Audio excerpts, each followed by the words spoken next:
មោទនភាពជាតិអ្នកគាំទ្រជាច្រើនពាក់មួកត្នោតខ្មែរបង្ហាញអត្តសញ្ញាណជាតិលើឆាកប្រគំតន្ត្រីអន្តរជាតិនៅក្នុងព្រឹត្តិការណ៍ប្រគំតន្ត្រីខ្នាតយក្សនៅល្ងាចថ្ងៃទី1ខែសីហាឆ្នាំ2026នេះ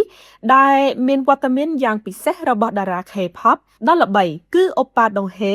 និងអ៊ីនយូចូលរួមសម្ដែងដែលក៏ក្រើកសំបីតែ fan ពីប្រទេសវៀតណាមក៏មិនអាចខកខានជិះយន្តហោះមកចូលរួមទស្សនាការប្រគំតន្ត្រីនេះបានដែរអ្វីដែលកាន់តែទាក់ទាញការចាប់អារម្មណ៍នោះគឺអ្នកគាំទ្រជាច្រើនកុះករបានពាក់មួកត្នោតខ្មែររួមជាមួយអាវភ្លៀងដើម្បីចូលរួមទស្សនាការប្រគំតន្ត្រីនិងបង្ហាញការគាំទ្រដល់ idol របស់ខ្លួនទោះត្រូវឈររងចាំក្រោមបំណក់ភ្លៀងក៏ដោយអ្នកគាំទ្ររបស់យើងនៅតែបង្ហាញស្នាមញញឹមភាពសប្បាយរីករាយនិងរាំច្រៀងយ៉ាងសកម្មការពាក់មួកប្រពៃណីខ្មែរនៅក្នុងព្រឹត្តិការណ៍ដ៏ធំបែបនេះមិនត្រឹមតែបង្ហាញពីភាពច្នៃប្រឌិតរបស់អ្នកគាំទ្រប៉ុណ្ណោះទេក៏ប៉ុន្តែជាការផ្សព្វផ្សាយអត្តសញ្ញាណវប្បធម៌និងមោទនភាពជាតិខ្មែរទៅកាន់ភ្ញៀវបរទេសផងដែរបើទោះជាមានរូបរាងសាមញ្ញនិងត្រូវបានប្រជាពលរដ្ឋប្រើប្រាស់ជាទូទៅនៅក្នុងជីវភាពប្រចាំថ្ងៃក៏ដោយ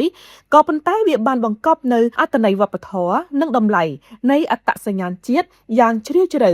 នៅពេលត្រូវបានយកទៅពាក់នៅក្នុងកម្មវិធីប្រគំតន្ត្រីលំដាប់អន្តរជាតិវាបានក្លាយជានិមិត្តរូបមួយដែលធ្វើឲ្យទស្សនិកជនជាតិនិងអន្តរជាតិចាប់អារម្មណ៍ជាពិសេសការបង្ហាញវត្តមានរបស់អ្នកគាំទ្រខ្មែរជាមួយសម្ភារៈប្រពៃណីនៅក្នុងព្រឹត្តិការណ៍ដ៏ធំនេះបានបង្ហាញថាអត្តសញ្ញាណខ្មែរអាចឈរលើឆាកអន្តរជាតិបានយ៉ាងស្រស់ស្អាតនិងមានភាពលេចធ្លោហើយបើនិយាយរួមទៅព្រឹត្តិការណ៍ធំៗរបស់ Gainsbourg គឺតែងតែផ្សារភ្ជាប់ទៅនឹងវប្បធម៌ខ្មែរជានិច្ចជាក់ស្ដែងដូចជាព្រឹត្តិការណ៍នេះជាដើមសកម្មភាពនេះពិតជាធ្វើឲ្យប្រជាជនខ្មែរជាច្រើនមានអារម្មណ៍រំភើបនិងមានមោទនភាពនៅពេលឃើញសម្បត្តិវប្បធម៌របស់ខ្មែរត្រូវបានបង្ហាញ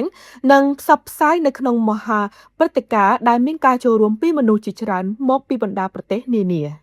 នេះសូមបញ្ជាក់ថាទោះស្ថិតនៅទីកន្លែងណាក៏ដោយប្រជាជនខ្មែរនៅតែអាចរក្សាលើកតម្កើងនិងផ្សព្វផ្សាយអត្តសញ្ញាណជាតិរបស់ខ្លួនទៅកាន់ពិភពលោកប្រកបដោយមោទនភាពក្រោយចប់ការប្រគំតន្ត្រីនេះយើងសង្ឃឹមថា